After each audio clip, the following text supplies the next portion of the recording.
Son oncle, un fameux bricoleur, faisait en amateur des bombes atomiques. Sans avoir jamais rien appris, c'était un vrai génie, question travaux pratiques. Il s'enfermait toute la journée au fond de son atelier pour faire ses expériences. Et le soir il rentrait chez nous et nous mettait en transe en nous racontant tout. Pour fabriquer une bombe, mes enfants, croyez-moi, c'est vraiment de la tarte. La question du détonateur se résout en un quart d'heure, c'est de celle qu'on écarte. En ce qui concerne la bombage, c'est pas beaucoup plus vache, mais une chose me tourmente, c'est que celle de ma fabrication n'ont qu'un rayon d'action de 3,50 m. Il y a quelque chose qui cloche là-dedans, j'y retourne immédiatement.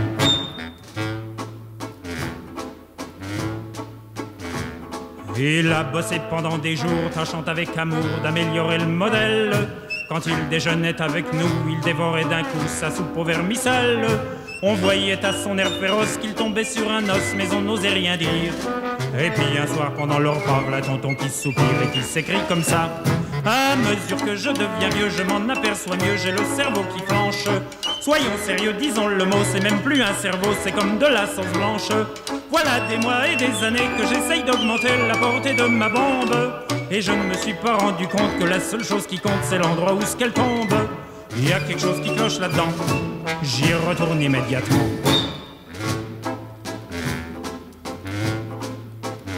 Sachant proche le résultat, tous les grands chefs d'État lui ont rendu visite. Il les reçut et s'excusa de ce que sa cagna était aussi petite. Mais sitôt qu'ils sont tous entrés, il les a enfermés en disant « Soyez sages ». Et quand la bombe a explosé, de tous ces personnages, il n'est plus rien resté. Tonton, devant ce résultat, ne se dégonfla pas et joua les andouilles. Au tribunal, on l'a traîné et devant les jurés, le voilà qui bafouille. Messieurs, c'est un hasard affreux, mais je jure devant Dieu qu'en mon âme et conscience, en détruisant tous ces tordus, je suis bien convaincu d'avoir servi la France. On était dans l'embarras, alors on le condamna et puis on l'amnistia. Et le pays reconnaissant l'élut immédiatement chef du gouvernement.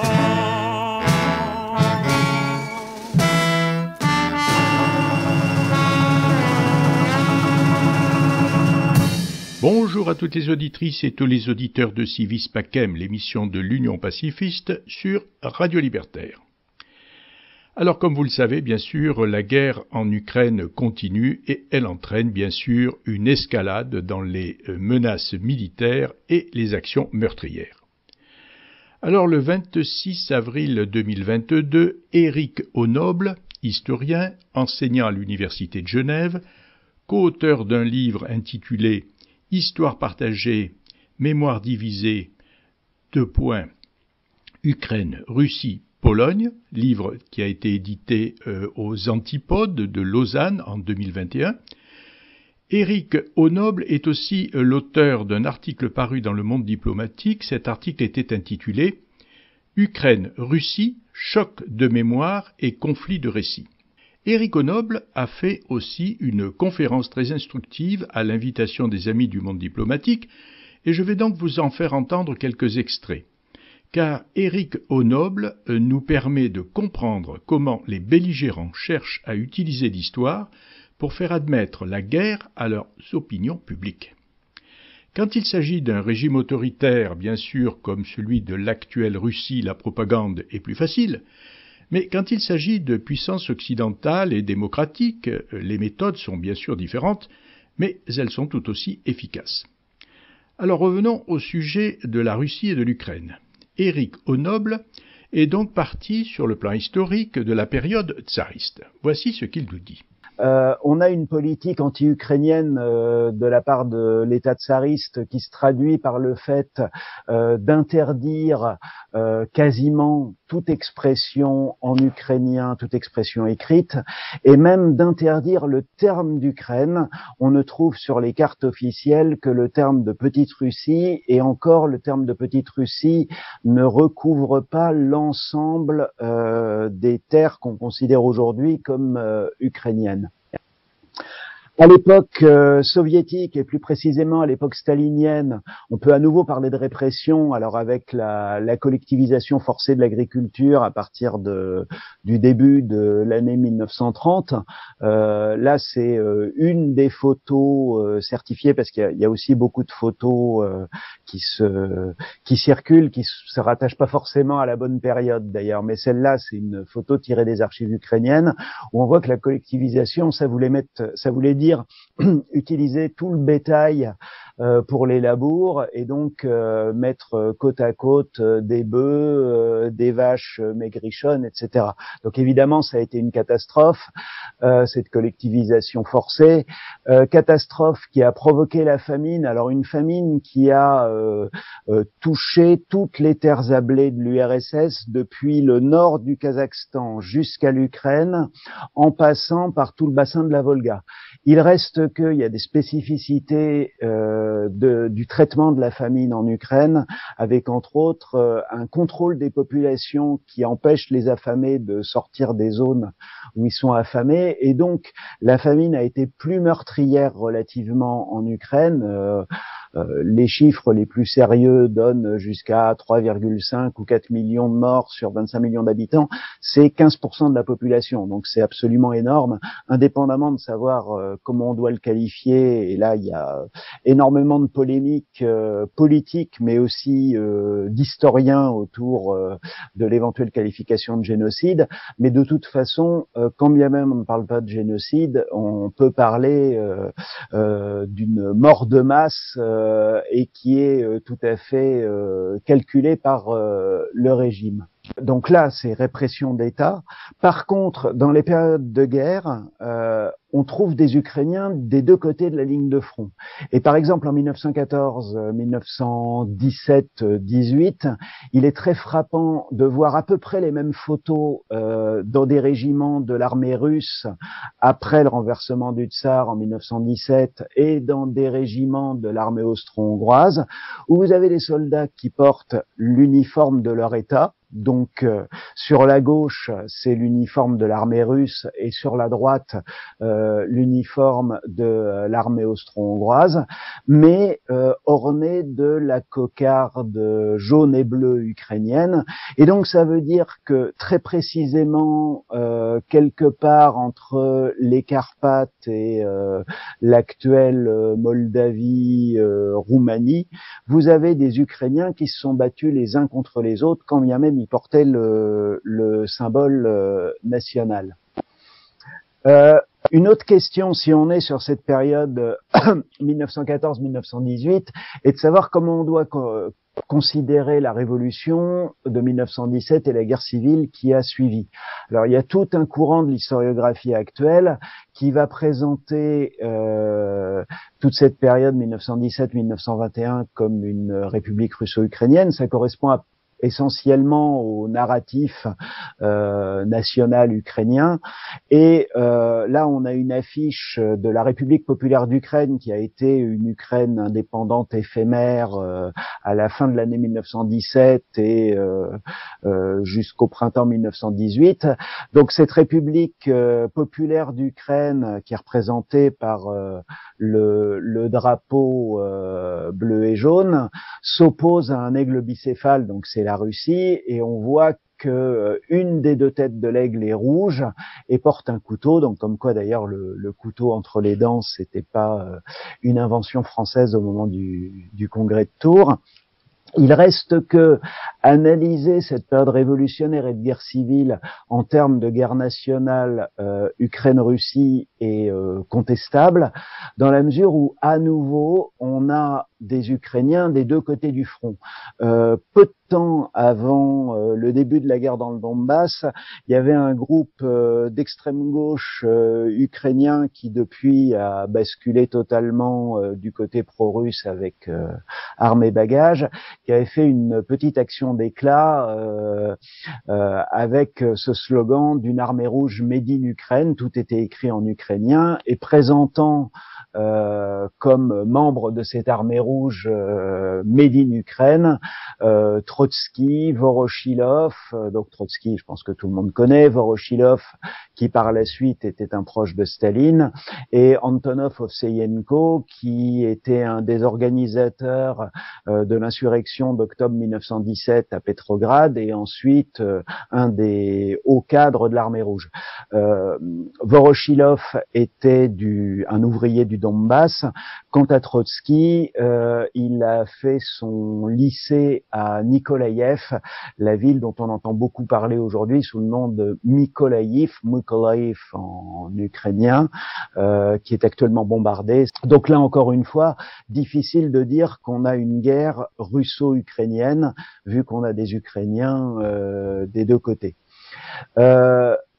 On retrouve des Ukrainiens des deux côtés en 1939-1945. Donc évidemment, il y a certaines organisations nationalistes qui ont collaboré avec les nazis dans le but, dans le cas des partisans de Stepan Bandera, dans le but d'obtenir la proclamation d'un État ukrainien indépendant, et État ukrainien indépendant où Stepan Bandera aurait joué le même rôle qu'Hitler jouait en Allemagne. Bon, ce sont les nazis qui n'ont pas donné suite à cette revendication. Vous avez aussi, et là c'est une autre branche du mouvement nationaliste ukrainien qui encourage l'engagement d'Ukrainiens dans une division SS assez comparable à la division française Charlemagne. Donc là, c'est la division SS Galicie qui a compté 26 000 hommes et qui a plutôt combattu en Pologne et en Biélorussie.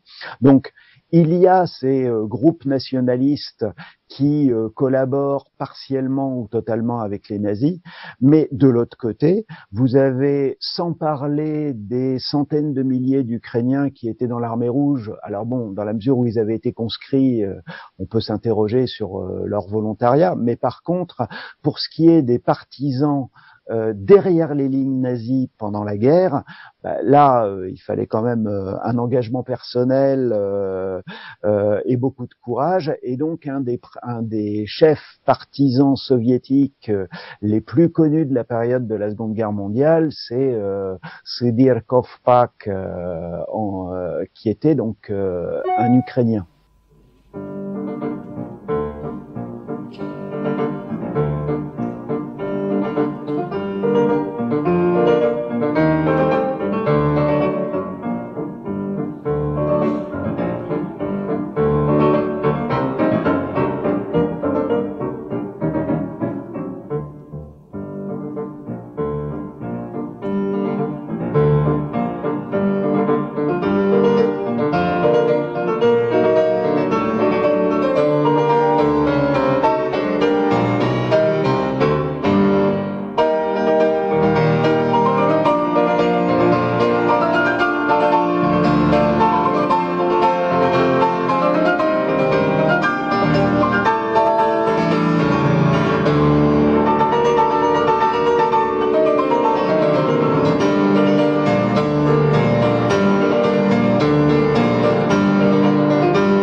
Après ce prélude numéro 5 de Rachmaninov, interprété par le pianiste ukrainien Émile Gilel, musicien né à Odessa en 1916 et mort à Moscou en 1985, nous reprenons l'exposé de l'historien Éric Honoble sur l'histoire de l'Ukraine et de la Russie. Alors la question qui était posée par les lecteurs de l'article d'Éric Honoble, article publié dans Le Monde diplomatique et qui avait pour titre « Ukraine, Russie, choc de mémoire et conflit de récit », la question était « Peut-on dire que la guerre actuelle s'explique par l'histoire ?» En définitive, on ne peut donc pas dire que la guerre actuelle s'explique par l'histoire. Par contre, il y a bel et bien des stratégies de justification par l'histoire. Et c'est là-dessus que portait mon article dans le Diplo. Alors, clairement, cette volonté de justifier le conflit par l'histoire, on la voit chez Vladimir Poutine avec son texte de juillet 2021 qui s'appelle « De l'unité historique des Russes et des Ukrainiens », ce qui revient à sous-entendre, au nom du fait qu'il y a une longue histoire partagée, je vais y revenir, mais donc au nom de cette histoire partagée, ça voudrait dire qu'en fait c'est un seul peuple et que les Russes ont la primauté. Dès cette époque, donc juillet 2021, le texte avait provoqué des réactions au plus haut niveau. Alors déjà parce qu'il était quand même relativement peu courant qu'un président en exercice fasse une dissertation historique de 25 pages.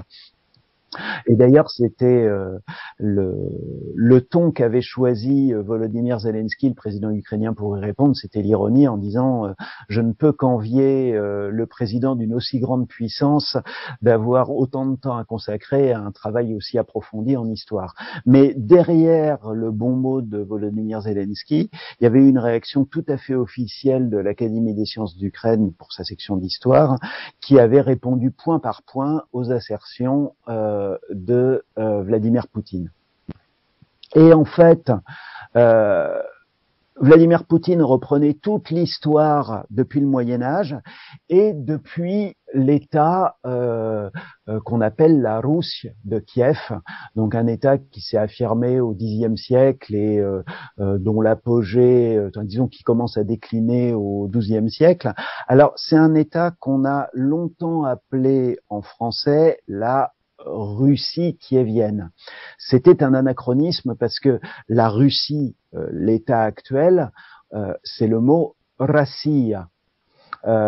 L'État kievien médiéval, c'est Russia.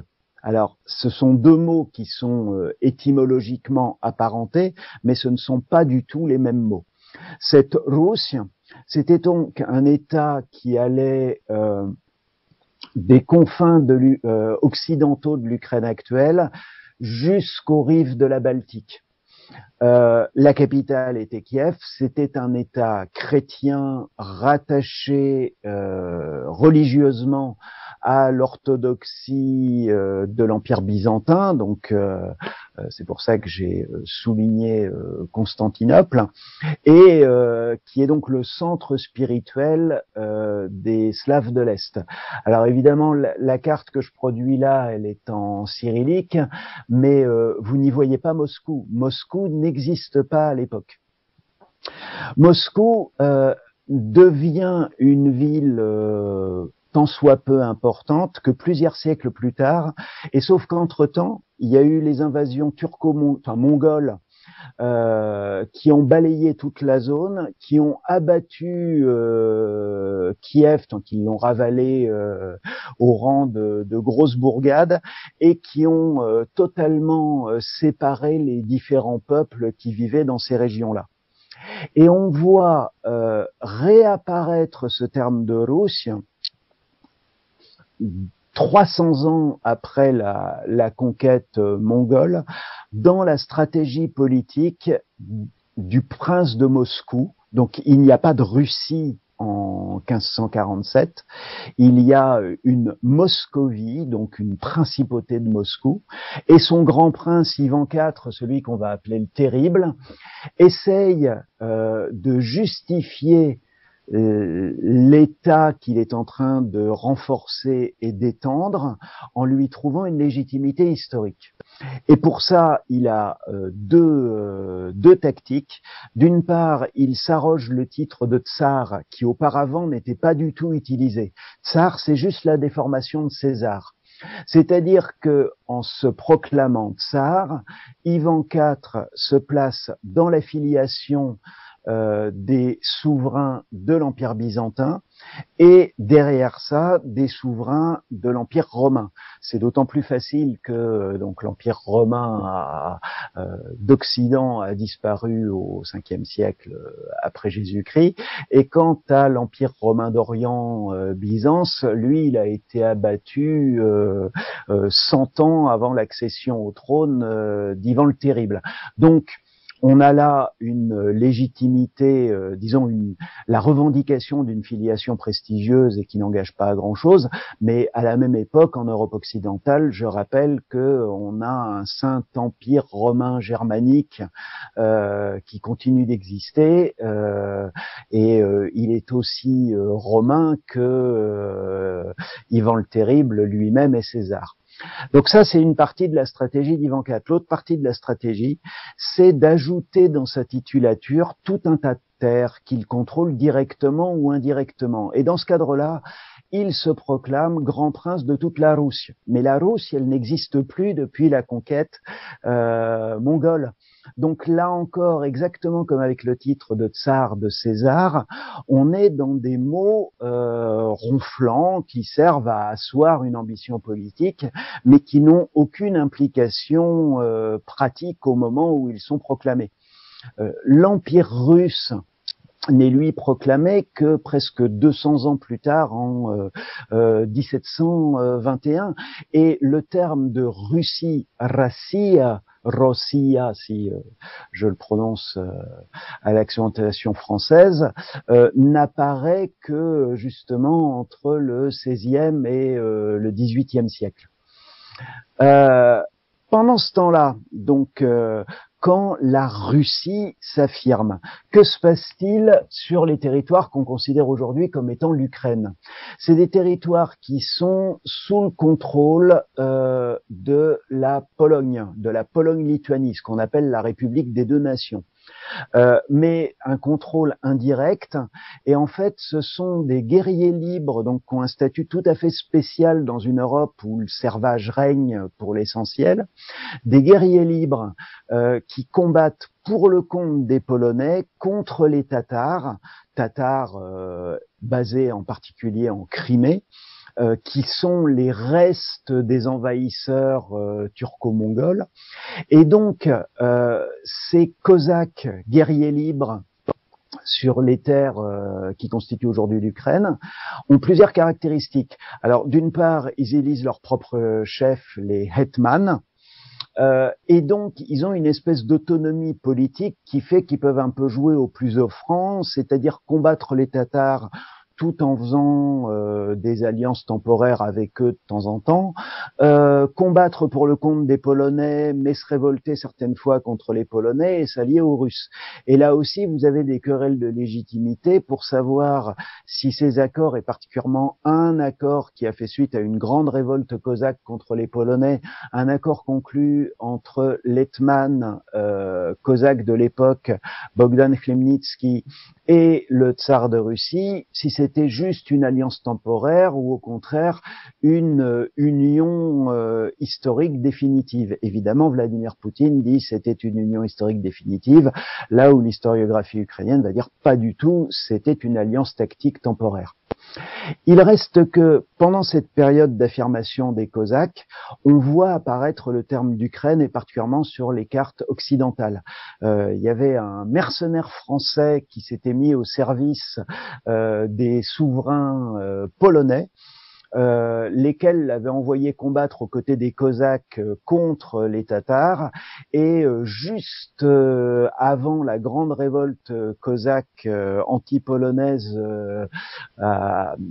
au milieu du XVIIe siècle, ce mercenaire français Beauplan était revenu et pour essayer de se faire une retraite avait publié un livre où il racontait ses aventures et où il avait dressé la première carte de l'Ukraine et il l'avait appelée comme ça. Et comme ça a été dit en introduction, le mot Ukraine, ça veut dire une marche au sens ancien du terme, au sens antique et médiéval, c'est-à-dire un pays frontière. Ce qui veut dire par là même qu'il est très difficile de lui donner des contours précis. D'autant plus à une époque où les États-nations n'existent pas, les frontières avec des systèmes de contrôle d'identité n'existaient pas non plus. Donc voilà, là encore, il faut se méfier de tout anachronisme.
Merci d'être à l'écoute de l'émission Civis Pacem de l'Union pacifiste sur Radio Libertaire.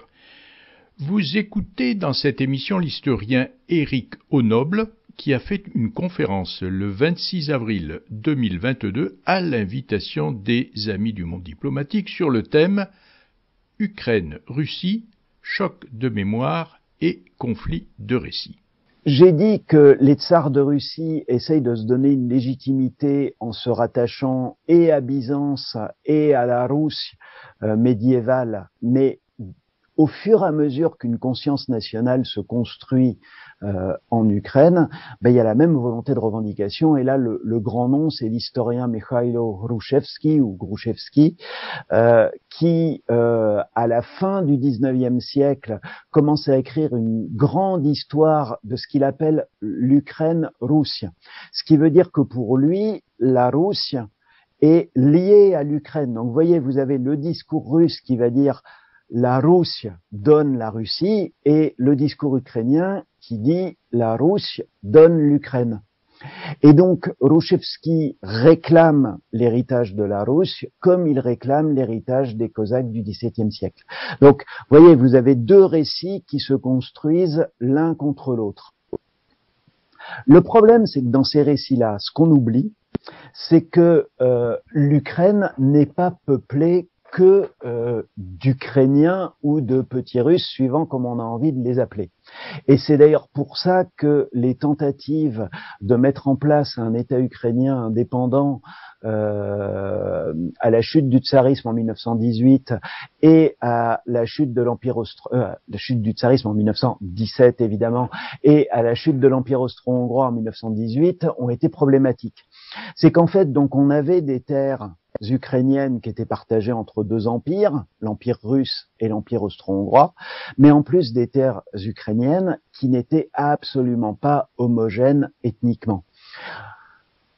Pour résumer, on peut dire que à l'époque, être ukrainien, ça voulait dire être paysan, et que dans les villes, il n'y avait pas ou peu d'Ukrainiens. Et donc les villes étaient peuplées de représentants des classes dirigeantes qui étaient des classes dirigeantes polonaises en Galicie, dans l'Empire austro-hongrois, et des classes dirigeantes russes et accessoirement polonaises dans l'Empire russe. Et puis vous aviez tout un tas de minorités nationales, des Allemands qu'on avait fait venir là pour développer le pays, mais vous aviez surtout une population juive très importante, vivant pour l'essentiel dans les shtetl, donc des bourgades juives. Et donc l'affirmation d'un État ukrainien indépendant, ça posait plusieurs questions de savoir avec quel peuple on allait le construire. Est-ce que ce serait une Ukraine uniquement pour les Ukrainiens? Et ça va être le discours de la droite nationaliste. Une Ukraine multiethnique, et là, ça peut être le discours d'une certaine gauche nationaliste, mais aussi le discours d'une gauche non nationaliste, j'y reviendrai. Et puis la question de l'idéologie politique autour de la création d'un État ukrainien. Et c'est là que l'expérience soviétique est fondamentale, parce que donc ce sont les bolcheviks qui gagnent à l'issue de la séquence révolutionnaire et de la guerre civile. Et dans le cadre de l'Union des républiques socialistes soviétiques proclamée à la fin de l'année 1922, donc on fêtera le centenaire en décembre prochain, vous avez une de ces parties constituantes qui est la République socialiste soviétique d'Ukraine, partie constituante, c'est-à-dire ayant un droit imprescriptible à la sécession dont elle fera usage en 1991. Et donc, cette République socialiste soviétique d'Ukraine promeut dès sa création, c'est la fin de la guerre civile, on va dire 1920, sûrement à partir de 1922-23, une politique d'ukrainisation. Ça veut dire une promotion de la langue ukrainienne. Le certificat d'ukrainien qui est reproduit ici, c'est un certificat, pour être fonctionnaire, il fallait pouvoir produire ce certificat. C'est-à-dire que normalement, tout fonctionnaire de la République socialiste soviétique d'Ukraine devait maîtriser l'ukrainien. Et c'était justifié par deux slogans. La connaissance de la langue ukrainienne n'est que le premier premier pas vers l'ukrainisation, je vais y revenir, et l'ukrainisation réalise l'union de la ville et de la campagne, c'est-à-dire que le but était d'en finir avec cette dichotomie ethno-sociale où vous aviez des campagnes ukrainiennes exploitées par des villes russo-polono-juives. Et donc, le fait d'étendre la langue ukrainienne, c'était un moyen d'en finir avec ça. Parallèlement, je disais que l'ukrainisation, le slogan disait l'ukrainisation n'est la connaissance de la langue ukrainienne n'est que le premier pas vers l'ukrainisation, c'est qu'il y a eu un véritable effort dans le Parti communiste pour s'ukrainiser. C'est-à-dire qu'à l'origine, le Parti communiste était un parti essentiellement d'ouvriers russes et d'intellectuels russophones, et c'est d'ailleurs pour ça que le Parti communiste était particulièrement implanté dans l'Est industriel, dans le Donbass, à Kharkov, etc. Et en fait, par le contrôle des adhésions et du recrutement, pendant une décennie, le Parti communiste d'Ukraine est devenu un parti d'ouvriers et de paysans ukrainiens. Et donc là, encore une fois, ça voulait dire refuser l'adhésion d'un certain nombre de gens qui étaient de parfaits prolétaires, mais qui étaient russophones, pour favoriser l'adhésion d'autres personnes parce qu'elles étaient ukrainiennes. Donc une politique qu'on pourrait appeler, et il y a d'ailleurs un historien américain qui a utilisé l'expression, une politique de discrimination positive.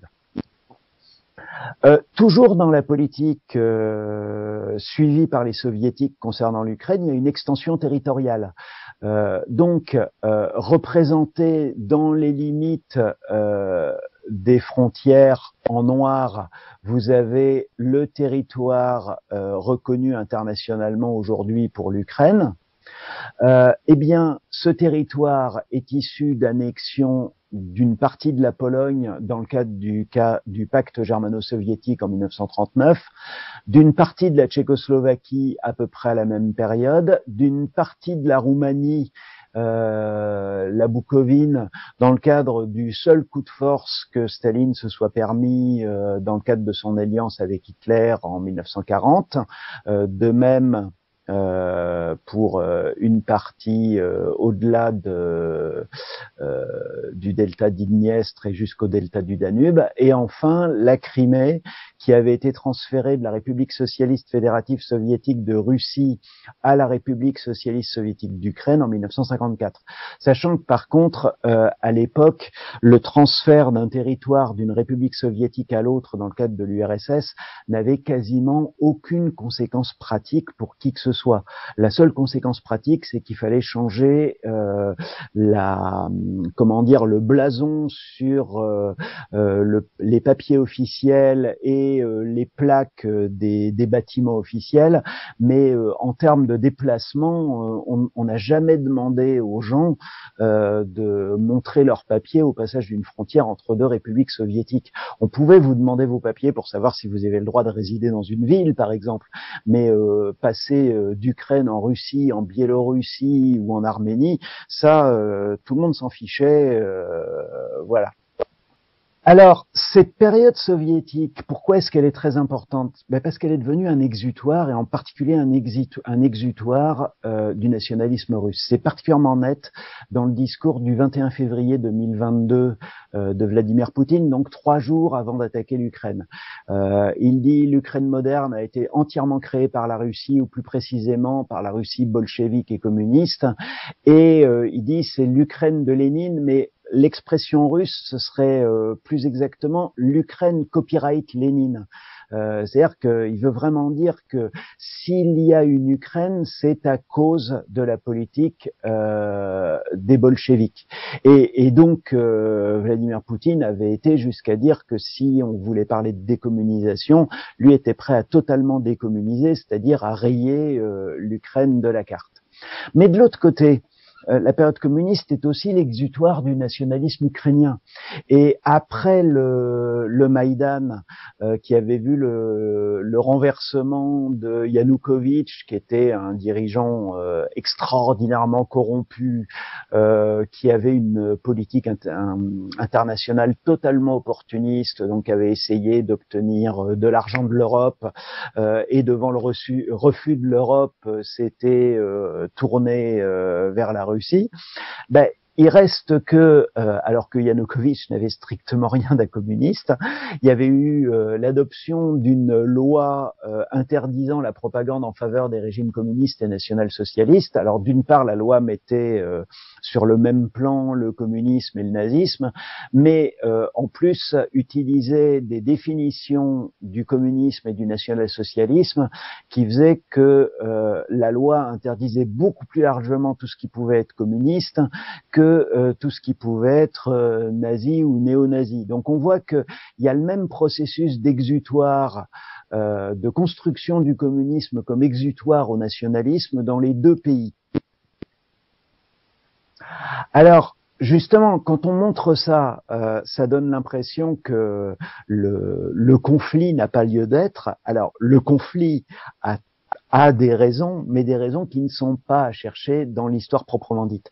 L'histoire, c'est un discours qui va être utilisé pour mobiliser les populations, les convaincre, au moins obtenir leur passivité. Je pense à la Russie actuellement.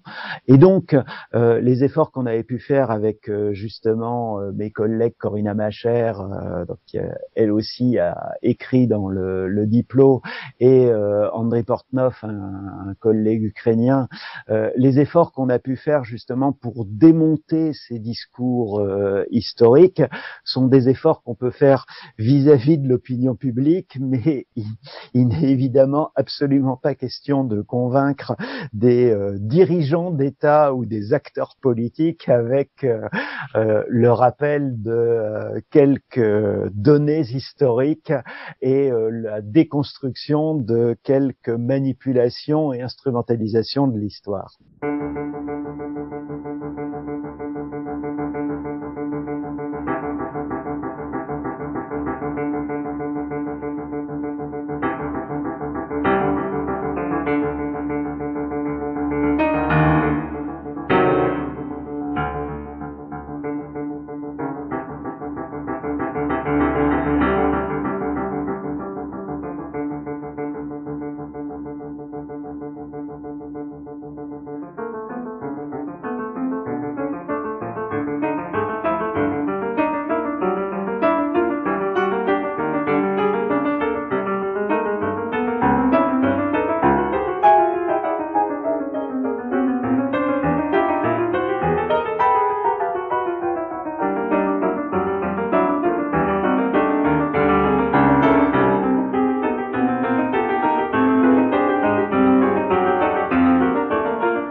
Après cette toccata de Prokofiev, interprétée par le pianiste ukrainien Émile Gilel, nous reprenons la suite de la conférence de l'historien Éric Honoble. Éric Honoble a, dans la première partie, démonté les discours historiques des chefs de guerre. Ces chefs de guerre qui déconstruisent et manipulent l'histoire pour convaincre leurs opinions publiques du bien fondé de leurs actions guerrières. Elena Voloshin, correspondante de France 24 depuis 10 ans en Russie, décrypte par exemple la propagande des chaînes de télévision russes pour expliquer comment le régime de Vladimir Poutine construit son narratif et une histoire parallèle du conflit. Alors voici d'ailleurs l'une de ses chroniques du mois de mai. Avec vous, Elena Voloshin. Bonjour, Elena. Vous décryptez pour nous chaque jour comment la propagande russe façonne ce soutien des Russes à Vladimir Poutine. Oui, alors vous savez, Vladimir Poutine nous parle sans cesse de dénazifier l'Ukraine. Alors on va essayer d'y voir plus clair. C'est un sujet compliqué parce qu'il y a des combattants avec une idéologie ouvertement néo-nazie en Ukraine, notamment au sein du bataillon Azov, qui tient actuellement la défense de Mariupol notamment. Mais on va voir comment ce phénomène est extrapolé par la propagande russe pour construire une image d'une Ukraine totalement aux mains des nazis aux yeux de la population russe. Alors regardez cet extrait de reportage diffusé par la chaîne de télévision russe Rossiya 1, l'une des deux principales chaînes en Russie. Nous sommes d'après le narratif, mais sans que l'on ne puisse en être sûr, puisqu'il s'agit de propagande, dans un camp de combattants ukrainiens repris par les forces armées russes. La découverte des détails sur la vie quotidienne des forces spéciales ukrainiennes permet de dresser le portrait psychologique de mercenaires totalement décomposés moralement. Les groupes de combat se cachaient ici et prenaient des drogues. Ils sniffaient des cochonneries. Ils ne faisaient pas tant combattre que terroriser la population. Je n'avais jamais vu ça. La chaîne mène à cette couverture. Ils gardaient probablement les gens ici attachés comme des chiens. Les instructeurs étrangers savaient précisément ce que faisaient leurs recrues, parce qu'ils sont pareils. Il y avait des étrangers ? Oui, des Américains sont venus. Alors résumons peut-être cet extrait. Elena, qu'est-ce qu'il nous dit concrètement? Oui, alors il nous montre des mercenaires, des drogués démoralisés, des terroristes. Voilà ce que l'Ukraine a comme combattants des forces spéciales qui sont censées être l'élite de l'armée. L'extrait nous montre aussi de prétendues chambres de torture de forces ukrainiennes investies par ces journalistes de la télévision russe une fois que les combattants russes ont libéré, selon ce discours, comme ils disent, ces positions. On voit d'ailleurs le journaliste qui affiche clairement son soutien finalement aux forces armées russes en arborant à son bras le fameux Z, symbole de cette opération. Et en termes d'éthique journalistique, ça c'est complètement impensable ici. Oui, absolument. Alors des images comme ça, on en voit tout le temps en ce moment à la télévision russe. Elles montrent sans cesse des unités, des casernes, des camps d'entraînement où pénètrent les journalistes russes après qu'ils ont été repris aux forces armées ukrainiennes. Et les journalistes brandissent ces écussons, ces drapeaux, ces objets portant la symbolique nazie et néo-nazie. On ne peut évidemment pas vérifier l'authenticité de ces images et de ces reportages, mais on peut en revanche décrypter le discours qui les accompagne. Écoutez cet autre extrait d'une chronique diffusée sur la chaîne d'information continue Rossiya 24. Tout ceci, affirment les experts, est la conséquence d'un éloignement des symboles guerriers de la Russie, entamé après la révolution de Maïdan par la réforme des forces armées ukrainiennes. Quelles traditions pouvait-il prendre si ce ne sont les traditions soviétiques et russes? Il ne reste pas tant de traditions. Celle de l'UPA, l'armée insurrectionnelle ukrainienne, qui a collaboré avec les nazis. Tout comme les nazis ont fui à la fin de la Grande Guerre patriotique, leurs héritiers idéologiques sont en train de fuir. Alors vous l'avez entendu, un éloignement des symboles guerriers de la Russie. On est clairement dans un discours idéologique. Alors que nous dit ce discours? Il nous dit que l'armée ukrainienne devrait, tout comme le fait l'armée russe, se réclamer de la grandeur de l'armée soviétique qui a vaincu l'Allemagne nazie. Et au lieu de cela, elle prête allégeance à cet ennemi historique que sont les nazis. Donc on est dans la traîtrise absolue. Et la propagande russe, elle dresse sans cesse ce parallèle entre les événements actuels et ce qui s'est passé en Ukraine à la veille et pendant l'occupation allemande, lorsque les nationalistes ukrainiens, emmenés par Stepan Bandera, ont collaboré avec les forces d'Hitler pour obtenir l'indépendance de l'Ukraine vis-à-vis de l'Union soviétique, la politique de Staline en Ukraine ayant fait des millions de morts, notamment pendant le Holodomor. Mais la propagande russe, elle ne montre jamais la complexité de ce tableau. Au lieu de ça, elle peint un tableau en noir et blanc afin de laisser croire que toute la force combattante ukrainienne est, comme à l'époque soi-disant, nazie. Écoutez.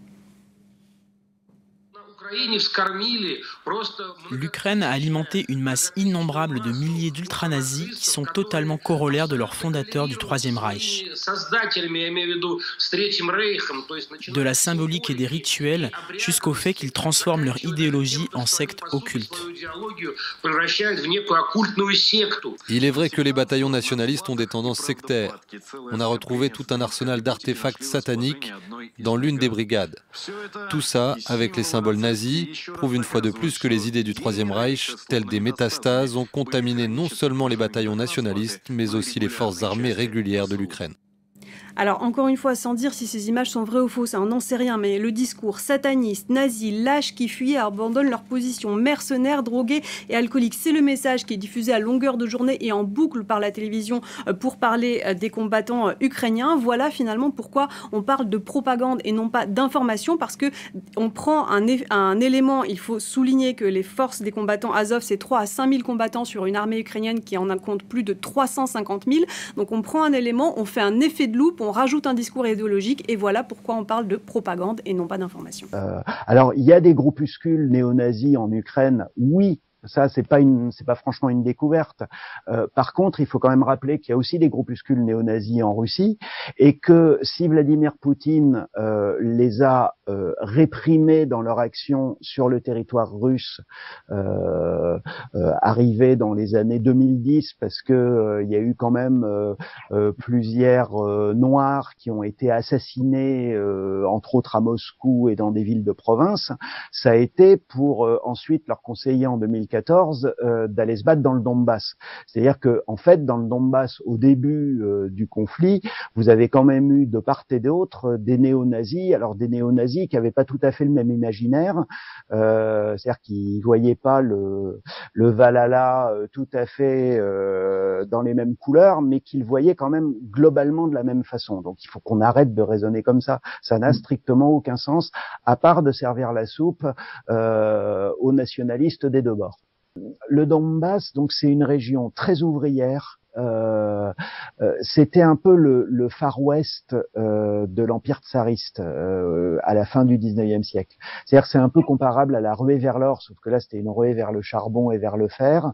Donc vous avez une classe ouvrière qui vivait dans des conditions terribles. C'est-à-dire que grosso modo, une des principales formes de logement ouvrier avant 1917 dans le Donbass, c'était ce qu'on appelait une Zimlianka. C'est-à-dire que vous arriviez, vous aviez un terrain, vous creusiez une tranchée, vous mettiez une tôle sur le toit de votre tranchée, une petite échelle, et ensuite c'était chez vous et vous étiez heureux. Donc c'est dans ces conditions-là que les ouvriers du Donbass ont commencé à se battre. Et en 1917, le Donbass était un des endroits les plus radicaux de tout l'Empire tsariste, avec la base navale de Kronstadt. C'est-à-dire que il y avait beaucoup de bolcheviks, aussi beaucoup d'anarchistes. Grosso modo, les ingénieurs et les chefs d'équipe, chefs d'atelier ne pouvaient plus mettre le pied dans les entreprises depuis le mois de juillet 1917, c'est-à-dire 4 mois avant la révolution d'octobre. Donc c'est pour vous donner l'idée du radicalisme qui régnait à l'époque. Alors à l'époque stalinienne, tout ça s'est repris en main. Alors c'est repris en main d'une part parce qu'il y a la promotion de certains ouvriers dans la nomenclatura, et à partir du moment où ils sont dans la nomenclatura, ils trouvent tout à fait normal que ceux qui sont pas rentrés dans la nomenclatura, eux, travaillent très dur. Et Stakhanov, c'est un peu une figure entre les deux. C'est-à-dire que Stakhanov, c'est un peu le même genre de figure que ce qu'il y a dans le film polonais là, mais c'est quand même une histoire très comparable d'André Vajda qui s'appelle L'homme de marbre, qui montre un ouvrier modèle des années 50. Donc devenir ouvrier modèle pour Stakhanov, c'est la perspective d'une promotion sociale, et dans les années 30 en Union soviétique, cette promotion sociale, elle est possible.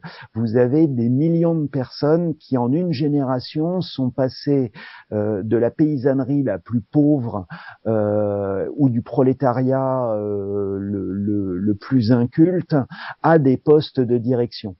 Et donc Stakhanov, il fait ça. Alors c'est absolument pas spontané, et au final Stakhanov, il est très productif, mais le problème, c'est qu'il a beaucoup d'aide autour de lui. Des gens qui lui passent un nouveau forêt pour remplacer celui de son marteau-piqueur pneumatique. Faut savoir que, alors je sais plus s'il utilisait ça lui d'ailleurs, mais à l'époque, dans le Donbass, on est la plupart du temps toujours avec des baramines sur lesquelles on tape à coups de marteau. Il y a très peu de mécanisation. Donc l'exploit de Stakhanov, c'est tout simplement qu'il a de multiples aides autour de lui.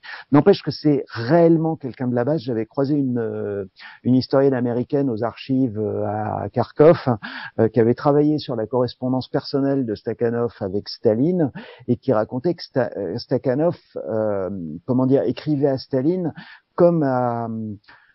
vous savez que Staline, c'était un peu son directeur de conscience, comme les gens dans le monde catholique avaient un directeur de conscience à qui ils pouvaient raconter tous leurs petits problèmes de la vie quotidienne et demander un conseil bien inspiré moralement.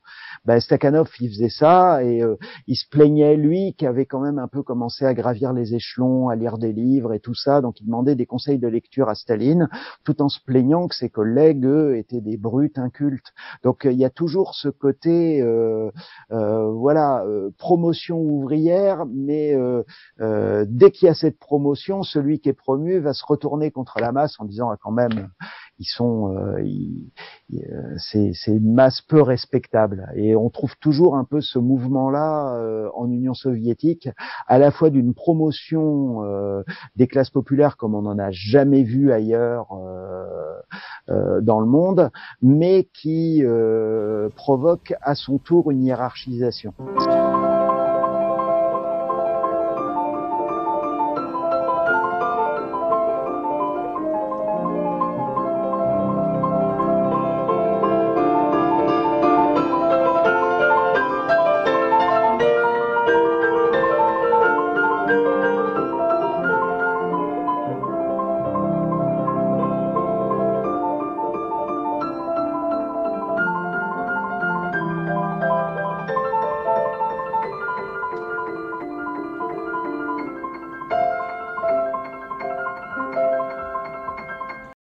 Moi, ce que je constate là, c'est qu'en fait, tout ce que Vladimir Poutine avait annoncé dans le mémorandum de décembre, auquel les Occidentaux ont fait semblant de répondre en disant on va discuter, et puis quand il y a eu discussion, ça n'a jamais été sur le mémorandum russe. Mais donc ce qu'il y avait dans ce mémorandum, c'était pas d'extension de l'OTAN et pas de troupes actives de l'OTAN dans les pays frontaliers de l'espace post-soviétique, quand bien même ce sont des pays membres de l'OTAN. Là, on s'aperçoit que Vladimir Poutine a réussi à provoquer une extension de l'OTAN à des pays qui étaient très rétifs, comme la Finlande ou la Suède.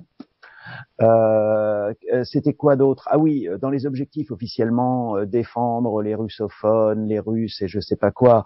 Là, en Ukraine, ce qu'on constate, c'est qu'il y a une réaction anti-russe. Alors là, c'est normal, vous avez une guerre entre deux États, c'est-à-dire qu'il y a une propagande en Russie contre les Ukrainiens en tant que peuple, et en Ukraine, il répond une propagande contre les Russes en tant que peuple. Bon, ça c'est assez logique, mais sauf que ce qu'on constate aussi, c'est chez beaucoup de russophones d'Ukraine, une volonté de cesser d'être russophone. Donc, quand même, là, Vladimir Poutine, les deux principaux objectifs qu'il a mis en avant, il va obtenir exactement l'inverse. Alors, encore une fois, quelque part, je pourrais dire bravo, chapeau l'artiste de façon moqueuse, mais encore une fois, ça reflète sur le fond un rapport de force où la Russie était en position préalable d'infériorité, ce que les médias ici ne voulaient pas voir, mais aussi que la Russie ne voulait pas montrer. Je veux dire, je suis pas du tout dans un truc, on nous cache tout, etc. C'est la Russie qui voulait se présenter comme une grande puissance, mais elle l'est pas. On le voit. Bon, alors ça ne rend pas les réactions de la Russie fondamentalement plus rassurantes, parce que justement, une vraie grande puissance, elle n'est pas obligée de faire la guerre pour s'imposer. Une vraie grande puissance n'est pas obligée de faire la guerre pour s'imposer, nous dit l'historien Éric Honoble, en parlant de la Russie. Mais côté ukrainien, l'ambition est aussi de gagner la guerre. Nous allons en avoir la démonstration en écoutant le député ukrainien d'Odessa, Oleksiy, qui était invité de l'émission C'est politique sur France 5 le 1er mai 2022. Ce député ukrainien répond aux questions du journaliste. Mais j'aimerais qu'on revienne il y a 2 jours sur votre compte Twitter. J'ai lu cette phrase écrite par vous. On va la lire. Russie, en 2014, vous avez choqué l'Ukraine. Aujourd'hui, c'est à notre tour de vous choquer. Qu'est-ce que vous voulez dire par là? Ça veut dire quoi? Se dire quoi? Nous allons gagner. C'est quelque chose que Poutine ne peut penser, oui, parce que ils ont sûr que cette guerre, c'est pour 3 jours, 4 jours, 2 semaines maximum. Mais aujourd'hui, c'est plus de 2 mois. Et Poutine a perdu la bataille à Kiev. Poutine a perdu la bataille à Odessa. Poutine a perdu son missile cruiser Moskva, qui maintenant est sous-marin. Poutine a perdu tous. Et maintenant, il veut montrer pour les gens russes quelques victoires. Et c'est la dernière chose, c'est Mariupol. Mais à Mariupol, aujourd'hui, après 2 mois, mois de siège et 2 attaques, il y a les bastions qui sont contrôlés avec l'Ukraine. Il n'a pas de victoire. C'est complètement un cauchemar pour Poutine. Pascal Boniface, vous vouliez prendre la parole. Oui, vous avez dit que vous avez gagné la guerre dès le premier jour. Qu'est-ce qu'il faudrait, à partir de quand, vous pouvez dire, les combats peuvent cesser et nous avons gagné la guerre? Est-ce que, en tant que responsable ukrainien, le but est de reconquérir les territoires pris par Poutine? Est-ce que ça va plus loin? Est-ce que c'est aussi reconquérir ceux qui ont été pris en 2014? Donc, est-ce que la victoire, c'est ce qui se passe depuis le 24 février, ou est-ce qu'on revient à 2014? Revient tous. Tout notre territoire, c'est pour nous, c'est victoire. Mais ça peut faire en quelques étapes. La première étape, c'est février 24. Oui, revenir dans ces lignes. Et après, nous sommes prêts pour avoir les diplomatiques, les négociations. Oui, mais la première étape, c'est 24. Mais après, Crimée et l'Ukraine, Donetsk et l'Ukraine, Lugansk et l'Ukraine, tout notre territoire est l'Ukraine. Et pour nous, pour mon génération, c'est la question numéro 1, que nous devons reconquérir tous notre territoire. Mais ça peut faire avec les activités politiques et diplomatiques, c'est mieux que la guerre. Nous ne voulons pas la guerre. Bien sûr. Alors, une question de Pascal Forfal. Donc, derrière cette guerre en Ukraine, ne voit-on pas les États-Unis attiser le conflit pour asseoir à nouveau leur hégémonie sur l'Europe? Le à nouveau me paraît trop. Je vois pas en quoi l'hégémonie des États-Unis sur l'Europe a jamais été mise en cause. Voilà. Donc, et je crois que c'est d'ailleurs ça un peu le paradoxe actuel, et c'est là où je serais pas forcément toujours en accord avec certaines analyses qui sont juste sur le fond, c'est-à-dire que sur le rôle des États-Unis, mais et de l'Europe, parce que honnêtement, la différence entre le rôle des États-Unis et le rôle des États européens dans l'histoire, moi je la vois pas. Donc, qui est un problème de zone d'influence entre la Russie d'un côté et un bloc occidental dans lequel il y a l'Europe et les États-Unis ensemble. Je suis bien d'accord. Alors ensuite, la question est de savoir est-ce que ça justifie une guerre. Mais comment dire, je pense même pas qu'il y ait eu comment vous dire, du côté européen particulièrement, il y a eu un jeu que je trouve pervers, mais je pense pas qu'il le soit, c'est bien ça le pire. C'est-à-dire d'essayer d'attirer l'Ukraine sans jamais se donner les moyens de l'attirer solidement. C'est-à-dire que on promet, alors du côté européen, on a fait miroiter l'intégration européenne à l'Ukraine alors qu'il n'en avait jamais été question. Du côté de l'OTAN, on a fait miroiter une adhésion alors qu'il n'en était pas question objectivement non plus, parce qu'à l'intérieur de l'OTAN, tout le monde n'était pas d'accord. Donc grosso modo, ça permettait à certaines forces politiques en Ukraine de mobiliser dans ce sens-là, mais c'était d'ailleurs pas si évident. L'adhésion à l'Europe, ça c'était une une perspective qui parlait aux Ukrainiens, ne serait-ce que pour des raisons de facilité de voyage et donc de facilité d'émigration temporaire pour gagner plus d'argent que chez soi. Mais en dehors de ça, par contre, l'adhésion à l'OTAN jusqu'en 2014, c'était pas du tout une perspective qui souriait aux Ukrainiens. C'est-à-dire qu'il y avait eu de fortes mobilisations contre l'OTAN en Ukraine, alors surtout en Crimée et dans l'Est, mais pas que en Crimée et dans l'Est. Donc, et le problème, c'est que donc on fait miroiter ça aux élites politiques ukrainiennes, dont certaines s'en saisissent. Derrière, il n'y a pas les moyens qui sont donnés, c'est-à-dire que l'Union européenne, là, depuis 2 mois de guerre, il y a eu plus d'argent versé à l'Ukraine qu'il y en a eu, à ma connaissance, en 3 ans après le Maïdan. Donc ça veut dire que pour développer une Ukraine démocratique pacifiquement, il n'y avait pas de sous. Par contre, maintenant, il y a des sous pour lui payer des armes, mais des armes achetées à nos producteurs d'armes. Donc, c'est de l'argent, en fait, qui sort pas de chez nous, hein. Faut être clair là-dessus.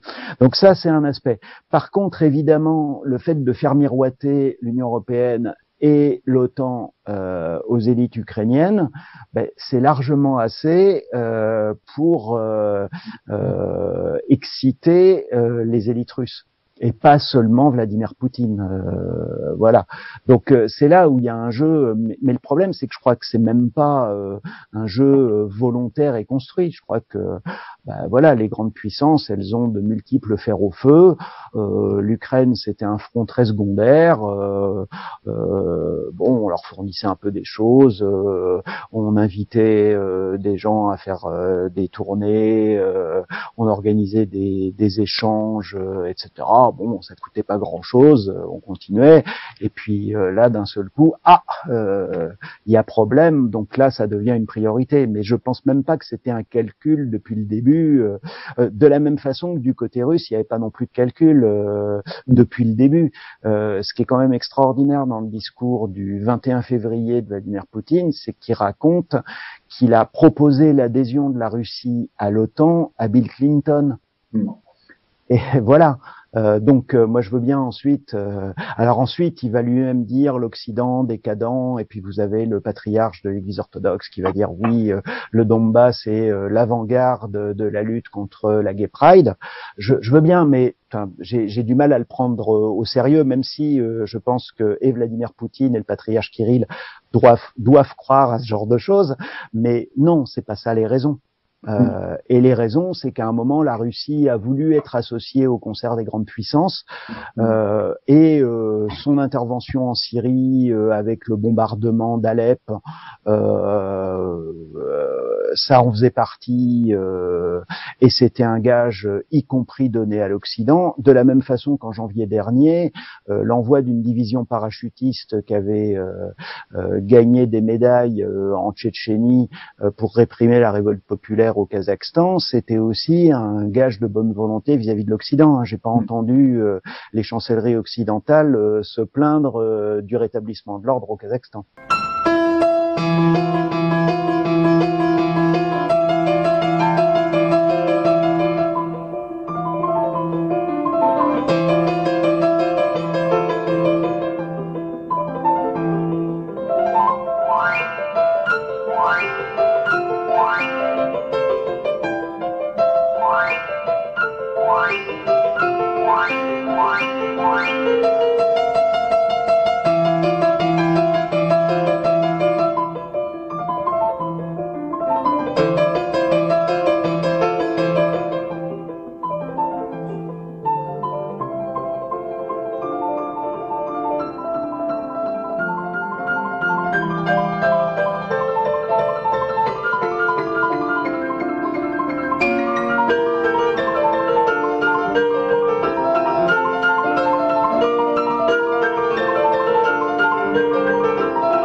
La conférence de l'historien Éric Honoble porte bien son nom, Ukraine-Russie, choc de mémoire et conflit de récit. En effet, le récit que l'on entend le plus souvent dans les médias occidentaux est le récit sur les victimes ukrainiennes et les millions de réfugiés. Mais l'armée ukrainienne comme l'armée russe ne communique pas sur le nombre de ses soldats tués dans cette guerre. Et pourtant, d'un côté comme de l'autre, le nombre est important. Voici ce que l'on entend dans un journal de la chaîne Arte. C'est un thème passé sous silence dans les médias russes officiels et pourtant la guerre en Ukraine fait beaucoup de victimes dans les rangs de l'armée russe. La région de Bouriatie, tout près de la Mongolie, est l'une des régions les plus pauvres de Russie. Ce serait aussi l'une des régions qui déplore le plus de morts sur le front ukrainien. Une journaliste indépendante veut briser l'omerta, elle recense les noms de ces morts comptés et elle nous a raconté comment elle travaille. Dans le complexe sportif d'Ulan-Ude, des funérailles ont lieu presque chaque jour. Les obsèques des soldats tombés en Ukraine se déroulent selon les rituels bouddhistes, la religion majoritaire dans la République de Bouriatie. La journaliste indépendante Yelena Trifonova a eu 10 minutes pour filmer avant que la police ne lui donne l'ordre de quitter le bâtiment. Les obsèques avaient été annoncées dans le journal local. L'annonce ne parlait que d'un soldat. Mais sur place, il y avait 4 cercueils, sans nom ni photo, et la salle était pleine. Apparemment, les enterrements des soldats morts en Ukraine sont publics. Les cérémonies ne se déroulent pas en secret. Mais officieusement, il y a interdiction d'en parler. Un véritable changement par rapport au début de la guerre. Lors des premières obsèques de soldats, le président de la République de Bouriatie, Alexei Tsidanov, était là en personne. Ça a changé assez rapidement. Après 2 ou 3 cérémonies, il n'était plus là. Et les médias officiels n'en parlaient plus. Il n'y a pas de liste officielle des soldats de la région qui sont morts. Notre seule source sont les sites des villages et les réseaux sociaux, où on trouve des nécrologies des soldats tués. Yelena et ses collègues ont pu répertorier 110 soldats morts. De nouveaux décès viennent grossir la liste chaque jour. Les pertes sont élevées. On ne sait pas combien de corps n'ont pas encore été ramenés chez eux, ni combien de soldats sont portés disparus. On suppose qu'ils sont nombreux. On s'étonne également que notre liste contienne essentiellement des officiers, alors que les simples soldats se comptent sur une seule main. Il y a quelque chose qui cloche. Jusqu'à présent, le ministère russe de la Défense n'a donné qu'une fois le nombre de pertes, 1351. C'était il y a plus d'un mois. Les experts militaires occidentaux estiment le nombre réel à au moins 15 000 morts. La République de Bouriatie est l'une des régions qui déplore le plus de morts dans l'armée. Cette région sibérienne, qui borde les rives du lac Baïkal, compte parmi les plus pauvres de Russie. Ici, il est rare de gagner plus de 100 € par mois. Les jeunes gens ont du mal à trouver du travail. Ils entrent dans l'armée pour avoir un salaire correct et élever leurs enfants. J'ai notamment consacré un article à Amgalan Tudupov, un parachutiste décédé. Il était diplômé de l'université et professeur de sport. Il aimait son travail, mais il a démissionné car au lieu de gagner 7 000 roubles dans une école, il en gagnait 50 000 par mois dans l'armée. Et d'après nos informations, quand on se bat en Ukraine, ça monte à 250 000 roubles, soit 3 350 €. Yelena a pour l'instant réussi à contacter 10 familles de soldats tués. Seules 4 ont accepté de s'entretenir avec la journaliste. Elle nous confie que son travail lui vaut de nombreuses critiques. On lui reproche notamment de démotiver ses compatriotes. En Russie, son portail, Ludi Baïkala, n'est plus consultable depuis mi-avril. Selon RSF, plus de 200 journalistes indépendants ont quitté la Russie. La propagande du Kremlin et les nouvelles lois bâillonnant la liberté d'expression les ont poussés à l'exil. Nigina Beroyeva travaille entre autres pour la télévision indépendante Dojd, aujourd'hui interdite en Russie. Avec d'autres confrères, elle a fui vers Istanbul car pas besoin de visa pour la Turquie. Voici son témoignage.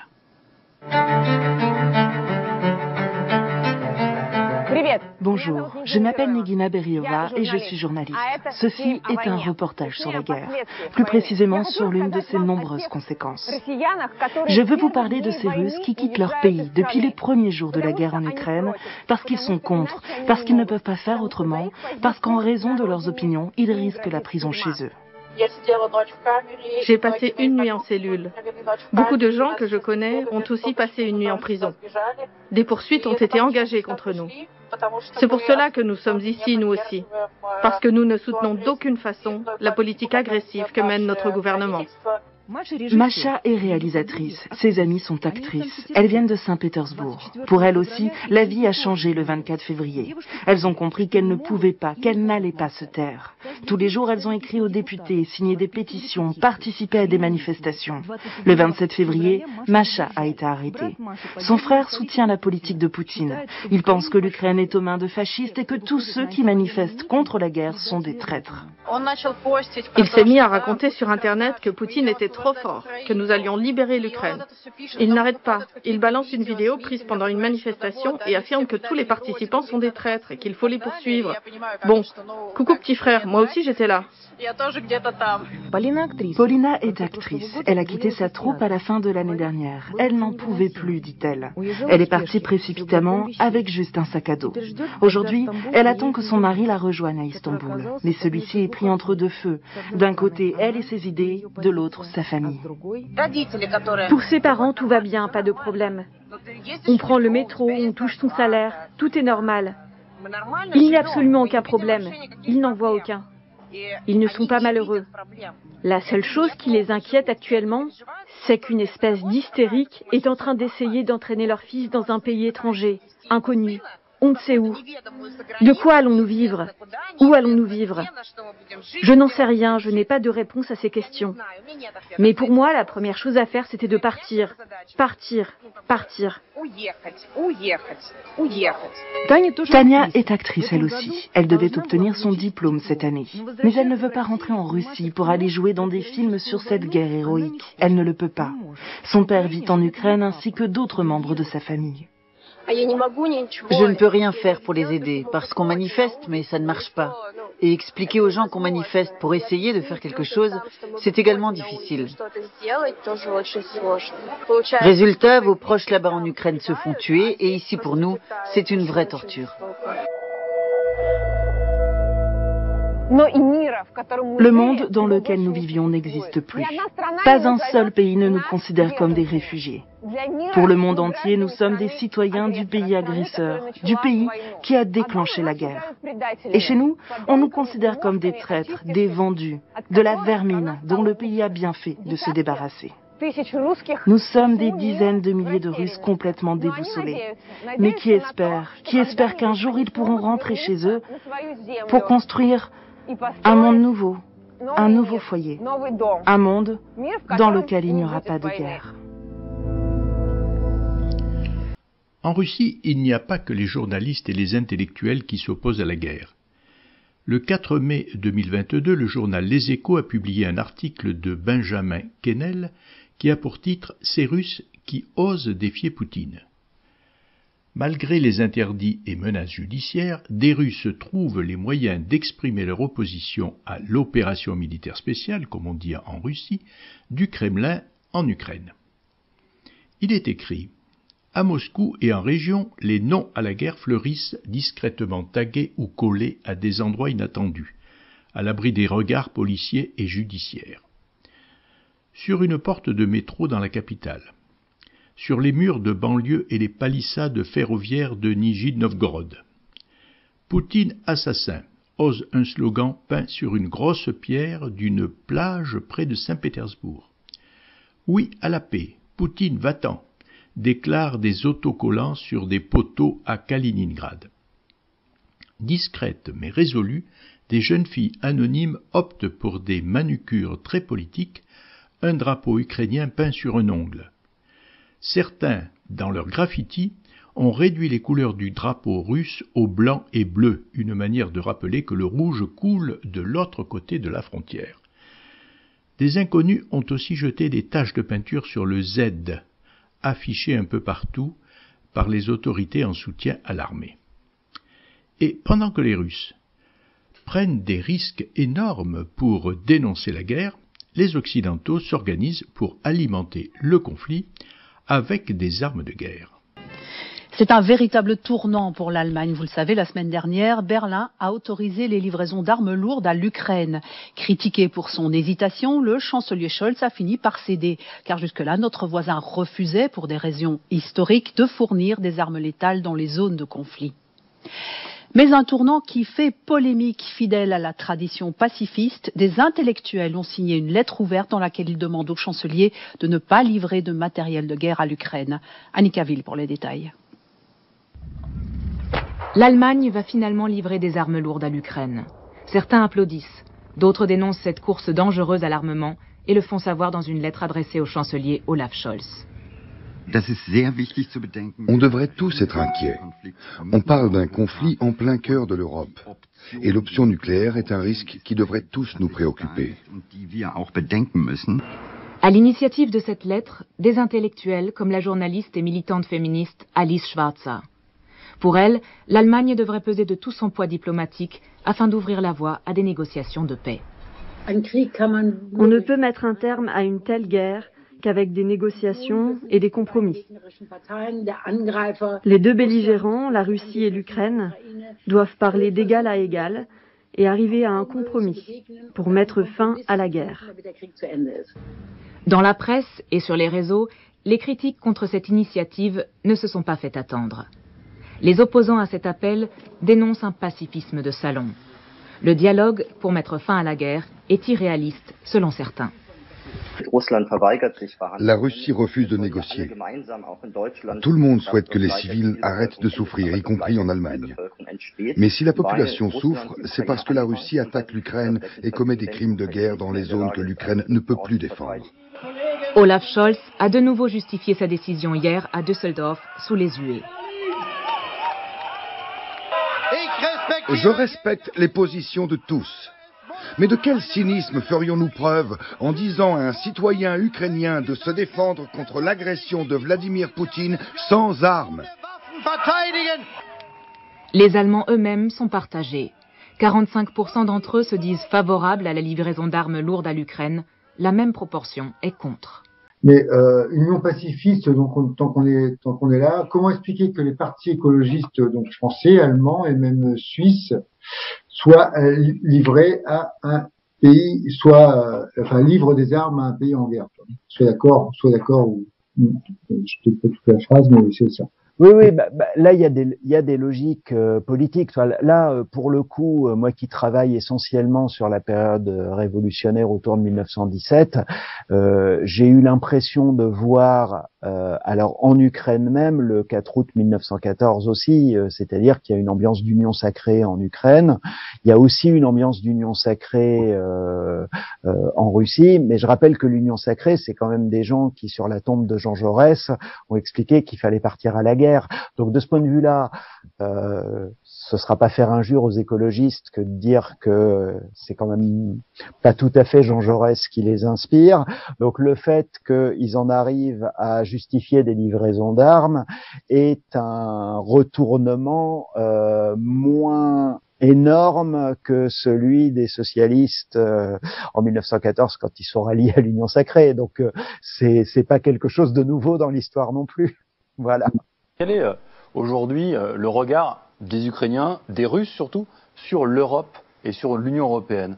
Est-ce qu'il y a eu une erreur d'appréciation en la pensant plus divisée et plus faible qu'elle n'était en réalité? Le regard des Ukrainiens ou le regard des Russes? Des Russes, allez, on va sur les Russes. Parce que c'est pas le même regard. Allez, les Russes. Les Ukrainiens, on voit bien, mais les Russes. Je pense que du côté des Russes, aujourd'hui, il y a une seule image qui domine, c'est l'idée d'une Europe qui est totalement vassalisée et qui est aux ordres des États-Unis. Je pense que si vu de Moscou, ce qu'on voit, c'est pas une Union européenne qui s'est relevée, qui s'est soudée, qui a réagi de concert et qui mène une politique efficace en ce moment. C'est plutôt, le vassal des États-Unis qui est à la botte de Washington et qui exécute ses ordres. C'est comme ça qu'on le voit de Moscou, clairement. Et qu'on peut effrayer, parce que en première partie de l'émission, on a montré, notamment dans la semaine politique d'Alex Guetta, des émissions hallucinantes à la télévision russe, où on expliquait en combien de secondes Paris, 206 secondes jusqu'à voilà, Paris, Berlin, bien Londres sûr. seraient détruites.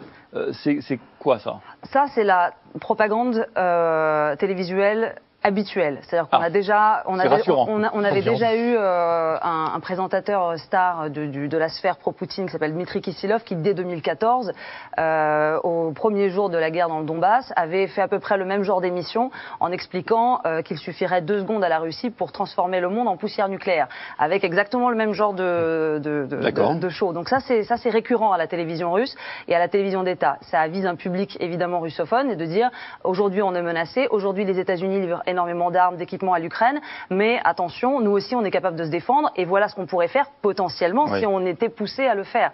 C'est une façon de rassurer le public et surtout de montrer les gros bras aussi, bien sûr. Ça rassure les Russes. Ça rassure les Russes. Les Russes ont besoin de savoir qu'ils... Je pose la question, ça semble peut-être un peu candide, mais moi je pense que si une chaîne de télé française montrait quand Moscou peut être détruit en 200 secondes, je suis pas sûr qu'on soit très rassurés, nous, si? Ça, c'est toute la complexité toute la complexité aussi de la société russe, qui en ce moment ne perçoit pas d'ailleurs ce qui se passe comme étant une guerre. On ne comprend pas en Russie que la Russie a attaqué l'Ukraine. Le message qui est servi là-bas, c'est l'Ukraine allait attaquer la Russie. Nous sommes dans une posture de défense. Ce n'est pas une guerre qui est menée, mais une opération militaire spéciale où on doit détruire des bataillons néo-nazis. Donc 80% de la population croit à ce narratif. Et même si elle n'est pas totalement à 100% derrière Vladimir Poutine, elle est totalement et à 100% derrière l'idée de détruire des nazis et des ennemis de la Russie qui voudraient la détruire. Donc c'est tout ce mécanisme-là en fait qui est expliqué par ce genre d'émission qu'on voit en ce moment à la télévision russe. La télévision russe et presque toutes les télévisions du monde entier ont retransmis le 9 mai 2022 l'impressionnant défilé militaire sur la place rouge de Moscou, défilé au cours duquel Poutine a rappelé la victoire de son armée sur les nazis en 1945 et en a profité pour saluer les soldats de l'armée russe qui se battent dans le Donbass, en Ukraine.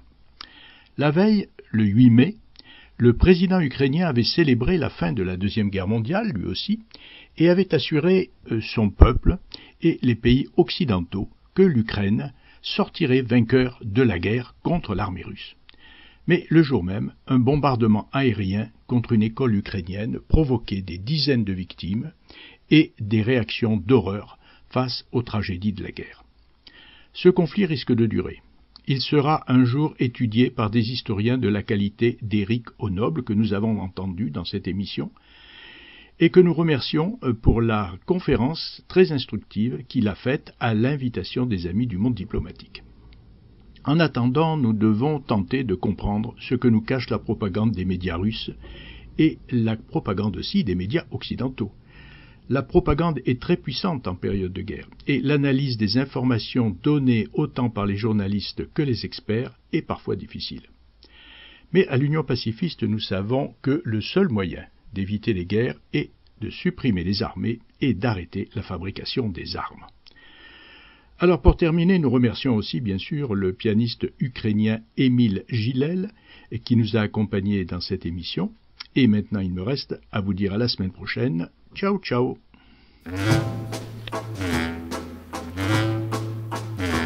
Mon oncle, infâme bricoleur, faisait en amateur des bombes atomiques. Sans avoir jamais rien appris, c'était un vrai génie, question travaux pratiques. Il s'enfermait toute la journée au fond de son atelier pour faire ses expériences. Et le soir il rentrait chez nous et nous mettait en transe en nous racontant tout. Pour fabriquer une bombe, mes enfants, croyez-moi, c'est vraiment de la tarte. La question du détonateur se résout en un quart d'heure, c'est de celle qu'on écarte. En ce qui concerne la bombage, c'est pas beaucoup plus vache, mais une chose me tourmente, c'est que celle de ma fabrication n'ont qu'un rayon d'action de 3,50 m. Il y a quelque chose qui cloche là-dedans, j'y retourne immédiatement.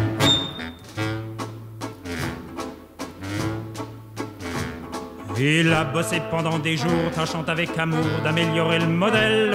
Quand il déjeunait avec nous, il dévorait d'un coup sa soupe au vermicelle. On voyait à son air féroce qu'il tombait sur un os, mais on n'osait rien dire. Et puis un soir pendant le repas, voilà tonton qui soupire et qui s'écrie comme ça: À mesure que je deviens vieux, je m'en aperçois mieux, j'ai le cerveau qui flanche. Soyons sérieux, disons le mot, c'est même plus un cerveau, c'est comme de la sauce blanche. Voilà des mois et des années que j'essaye d'augmenter la portée de ma bombe. Et je ne me suis pas rendu compte que la seule chose qui compte, c'est l'endroit où qu'elle tombe. Il y a quelque chose qui cloche là-dedans, j'y retourne immédiatement.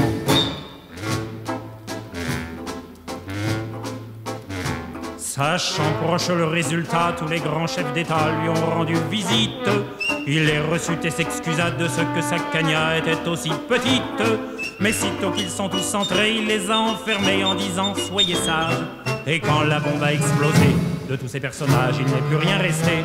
Tonton, devant ce résultat, ne se dégonfla pas et joua les andouilles. Au tribunal, on l'a traîné et devant les jurés, le voilà qui bafouille.